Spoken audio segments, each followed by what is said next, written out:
sering mengalami yang namanya susah tidur atau bahasa kerennya insomnia.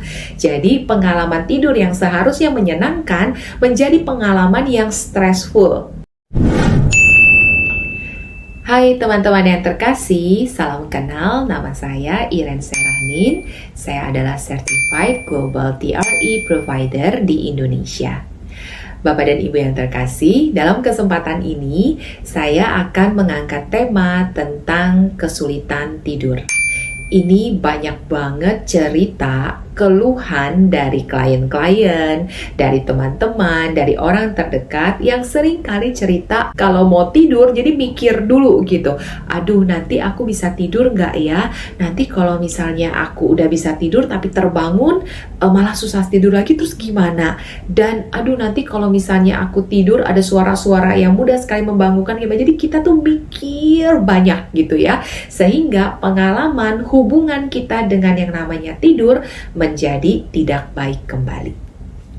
Pelan-pelan kita akan bahas kenapa sih seseorang bisa mengalami keluhan tersebut. Nah, pastinya Bapak dan Ibu ada banyak penyebab lah ya kenapa seseorang nggak bisa tidur. Nah, hal-hal kecil, misalnya kenapa orang nggak bisa tidur, satu, ada sesuatu yang belum beres lah, misalnya kerjaan yang masih menggantung kah, atau berantem sama seseorang gitu ya. Jadi masih ada unfinished business yang kita pikirkan, sehingga membuat kita chartnya menjadi high. Nah, ketika kita punya high chart, Bapak dan Ibu, kondisinya membuat kita tidak bisa tidur karena otaknya kita wide awake gitu. Ibaratnya kita lagi mikir kemana-mana, overexcited gitu. Nah, masalah-masalah ini biasanya mudah teratasi karena begitu kita udah selesai ujian, begitu kita selesai tes, begitu kita sudah selesai berjalan-jalan gitu ya, atau kerjaannya kita udah selesai, biasanya udah masalah berakhir.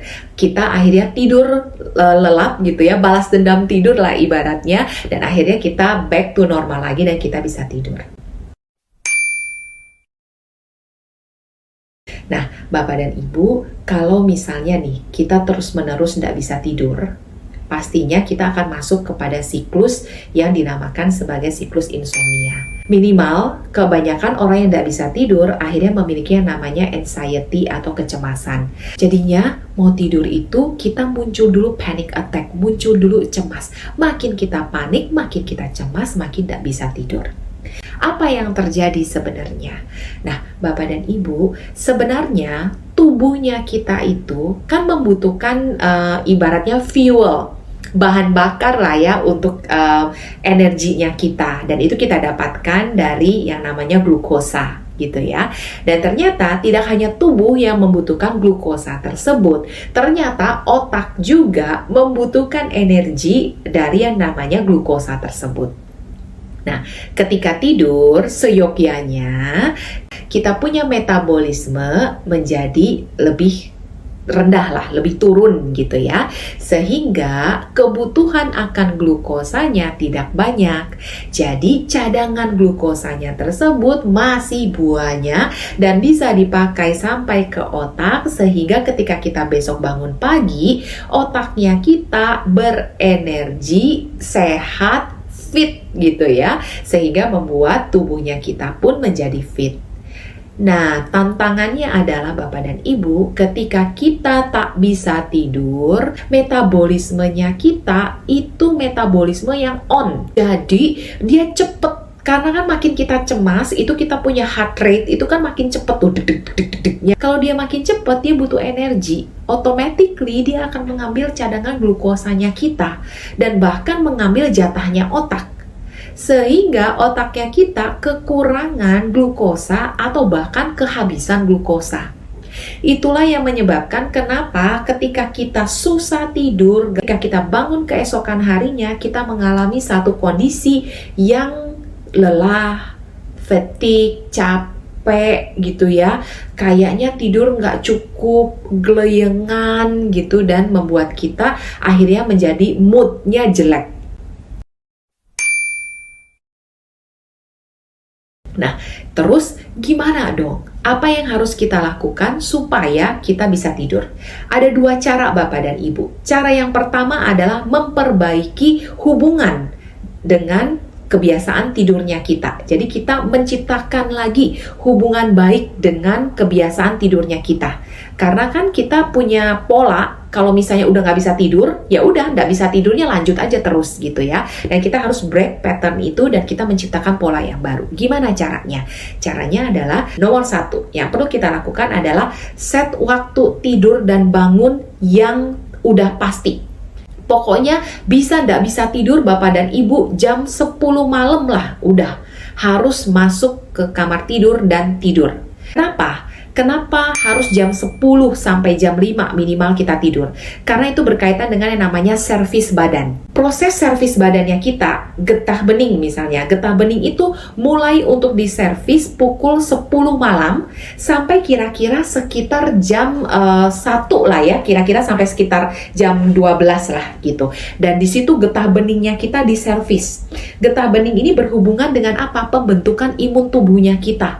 Jadi kalau misalnya jam segitu kita belum tidur, akan efek kepada imun tubuhnya kita. Makanya kenapa kita mudah terserang virus, mudah sakit gitu ya, dan daya tahan tubuhnya jadi nggak bagus. Kemudian ada lagi empedu. Empedu dari jam berapa? Empedu itu dari jam 1 pagi sampai jam 3 pagi. Jadi, kemudian sumsum tulang belakang yang berhubungan dengan pembentukan sel darah merah itu terservis dari jam 12 sampai sekitar jam 4 pagi. Kemudian untuk hatinya kita itu dari jam 11 malam sampai sekitar jam 1 pagi. Makanya orang-orang yang suka begadang, Bapak dan Ibu, biasanya fungsi hatinya jelek. Karena servis hatinya tidak terbenahi pada jam-jam tersebut. Kemudian untuk paru-paru itu biasanya sekitar dari jam 3 sampai jam 5. Nah, jadi kalau Bapak dan Ibu ingin memiliki kondisi tubuh yang fit, yang vital gitu, yang bagus gitu ya, pastikan Bapak dan Ibu sudah tidur dari jam 10 sampai sekitar jam 5 pagi sehingga servis badan bisa tercapai. Nah, kemudian kedua, setelah kita set waktu nih gitu ya, set waktu tidur, pokoknya kita perlu taruh di mindsetnya kita, tempat tidur itu hanya untuk kita tidur. Oke, so ketika kita belum bisa tidur gitu ya, jam-jam sebelumnya, lakukanlah aktivitinya di luar. Nah, usahakan Bapak dan Ibu tidak lagi mengakses gadget minimal 1 jam sebelum kita mau tidur. Karena sinar dari gadgetnya kita akan mengirimkan signal kepada tubuh kita untuk kayak wide awake. Jadi tidak siap untuk masuk ke level untuk beristirahat. Kalau gitu apa yang bisa kita lakukan? Bapak dan Ibu bisa melakukan kegiatan-kegiatan relaksasi lainnya deh gitu ya. Bisa yoga lah, meditasi lah, Bapak dan Ibu dengerin music yang bisa calm your nerve down gitu ya. Dan Bapak dan Ibu bisa juga baca buku. Nah, ini bisa jadi cheatnya buat Bapak dan Ibu deh. Apalagi Bapak dan Ibu yang kalau setiap kali baca buku ngantuk. Nah, ini jurus yang paling jitu gitu ya. Nah, pokoknya lakukan activity apapun tanpa mengakses gadget. Yang perlu Bapak dan Ibu lakukan adalah gelapkan lampu atau pencahayaannya harus gelap. Kemudian jauhkan gadget, jangan deket-deket dengan Bapak dan Ibu gitu ya, karena ada radiasi dan sebagainya. Kemudian suhu juga, Bapak dan Ibu sebisa mungkin aturlah suhunya itu nyaman untuk Bapak dan Ibu. Kalau bisa dingin, tapi jangan terlalu dingin ya. Maksudnya dingin yang Bapak dan Ibu masih merasa nyaman lah gitu. Karena ketika kita tidur di suhu dingin, berada di suhu dingin, metabolismenya kita lebih slowing down gitu, sehingga kita punya tubuh bisa rileks dan akhirnya bisa masuk ke kondisi tidur. Nah, itu yang bisa Bapak dan Ibu lakukan terus-menerus untuk mengkreasikan kembali hubungan baik, menciptakan lagi hubungan baik dengan habit tidurnya kita. Tapi itu bisa aku sebut sebagai P3K lah ya, pertolongan pertama aja, itu short term untuk membantu Bapak dan Ibu, at least Bapak dan Ibu bisa tidur dulu gitu. Tapi in the long run, Bapak dan Ibu, kalau Bapak dan Ibu ingin mendapatkan kualitas tidur secara permanen bagus gitu ya, kita perlu masuk jauh lebih dalam. Nah, kita masuk ke jauh lebih dalam, kenapa? Karena Bapak dan Ibu, cara kedua yang bisa membantu kita untuk beres dari tantangan sulit tidur ini adalah membereskan, menetralkan emosi-emosi negatif yang menjadi provokator yang membuat signal bahaya terterima di otaknya kita. Karena Bapak dan Ibu, ketika kita berinteraksi sehari-hari dengan orang lain, pasti ada emosi-emosi negatif yang kita miliki. Dan kalau tidak kita netralkan, secara otomatis itu akan tersimpan di gudang kita atau yang kita sebut sebagai tubuh. Jadi tubuh itu menjadi gudang penyimpanan dari emosi-emosi negatifnya kita. Sehingga Bapak dan Ibu, semakin banyak emosi negatif yang tak terselesaikan, tubuhnya kita makin menerima sumbangan, buangan emosi negatif yang akhirnya akan mempengaruhi otot-ototnya kita. Otot-ototnya kita jadi tegang. Ketika otot-ototnya kita tegang, kencang gitu ya, dia akan mengirimkan signal bahaya kepada otaknya kita. Sehingga otaknya kita dibombardir dengan signal bahaya dari berbagai penjuru. Dan itulah yang menyebabkan tubuh otaknya kita jadi mumet. Jadi kayak seakan-akan nggak bisa santai gitu, nggak bisa chill, tapi nggak ngerti tentang apa gitu. Karena dia menerima signal bahaya begitu banyak. Nah, itulah kondisi yang akhirnya membuat kita nggak bisa tidur. Nah, makanya Bapak dan Ibu, kalau kita mau membereskan secara permanen, yang harus kita bereskan adalah akarnya. Akarnya apa? Provokatornya itu apa? Provokatornya itu kan signal yang dikirimkan oleh tubuh yang tegang. Nah, makanya kita perlu tool khusus Bapak dan Ibu, sebuah teknik yang bisa membantu kita merilekskan otot-otot kita dari dalam tubuh kita. Karena yang ngerti kita, tubuh kita ya tubuh sendiri gitu ya. Nah, makanya kenapa Bapak dan Ibu, aku udah belajar banyak teknik di luar sana dan semuanya bagus gitu ya. Tapi aku menemukan satu teknik yang cocok banget dengan yang namanya kondisiku yang nggak tipe suka cerita sama orang. Dan juga kadang-kadang suka nggak peka gitu ya, bukan kadang-kadang, sering kali nggak peka gitu, sehingga nggak tahu problem utamanya tuh apa gitu. Nah, teknik ini namanya adalah TRE, Tension and Trauma Releasing Exercises. Pelatihan yang membantu kita untuk bisa bergetar. Karena ketika kita bergetar Bapak dan Ibu, otomatis ototnya kita menjadi relax, fluid, cair lagi. Ibaratnya kayak kita kalau misalnya pakai mesin pijit deh gitu ya. Ketika kita mesin pijit kan yang muncul adalah getaran. Nah, getaran-getaran yang kita terima itu kan merilekskan tubuh kita. Jadi kalau kita habis dari kursi pijit, kita rasanya kayak rileks, aman, dan nyaman gitu ya. Nah, itu kan tapi kita tergantung dengan faktor di luar. Loh, tubuh kita ini loh canggih, keren, cerdas. Dia bisa untuk membuat proses pergetaran secara alami yang nantinya akan membuat tubuhnya kita menjadi rileks. Ketika rileks, signal bahaya yang dikirimkan kepada otak menjadi berkurang, bahkan netral sama sekali. Sehingga otak bisa beracara sesuai dengan fungsi utamanya, memberikan perintah kepada sistem syaraf, kepada organ-organ tubuh kita untuk masuk ke taraf healing. Jadi terjadilah hormon-hormon, pembentukan hormon bahagia, terjadilah pembentukan imun tubuh yang baik, dan kemudian terjadilah penetralan emosi-emosi negatif tersebut. Dan akhirnya kita mendapatkan kualitas tidur yang baik dan kualitas hidup yang baik. Enak toh Bapak dan Ibu? Jadi ayo, jangan musuhan sama bergetar. Bahkan harusnya kita tuh CS-an, BFF sama yang namanya bergetar. Nah, terus piye caranya supaya kita bisa bergetar? Nah, Bapak dan Ibu, karena keterbatasan waktu dan ruang di YouTube ini, jadi Bapak dan Ibu silahkan mengunjungi website www.irentre.com gitu ya. Nanti aku akan tampilkan di sini www.irentre.com.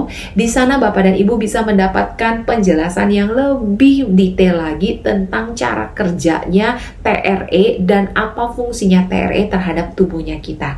Tentu saja Bapak dan Ibu perlu untuk berlatih supaya bisa melakukan proses TRE tersebut secara alami tanpa perlu cerita masalah kita sama orang lain dan tanpa perlu tergantung dengan siapapun. Karena yang cerdas adalah diri kita sendiri, tubuh kita sendiri. Oke, so Bapak dan Ibu, ayo segera untuk informasi lebih detail lagi, kunjungi www.irentre.com. So Bapak dan Ibu, video pertama ini saya sudahi dulu sampai di sini gitu ya. Bapak dan Ibu silahkan komen gitu, boleh memberikan next bahas tentang badan pegel-pegel dong, atau mungkin bahas tentang yang namanya panic attack, go ahead, silahkan leave a comment. Nanti aku akan baca, dan yang paling banyak di request nanti akan aku bahas di sesi berikutnya gitu ya. So kita berpisah dulu Bapak dan Ibu. Thank you so much for watching. Untuk Bapak dan Ibu yang merasa video ini berguna, bisa sharing ke teman-teman Bapak dan Ibu sehingga makin banyak yang mengerti dan terbantu dengan video ini. Dan pastinya akan lebih banyak terbantu lagi ketika Bapak dan Ibu mendengarkan penjelasan lebih detail di www.irentre.com www.irentre.com. Oke, so sampai ketemu Bapak dan Ibu di kehidupan yang lebih baik lagi, di kualitas kehidupan yang lebih baik lagi, dan salam sehat buat kita semua. Sampai jumpa lagi di next video. Bye-bye.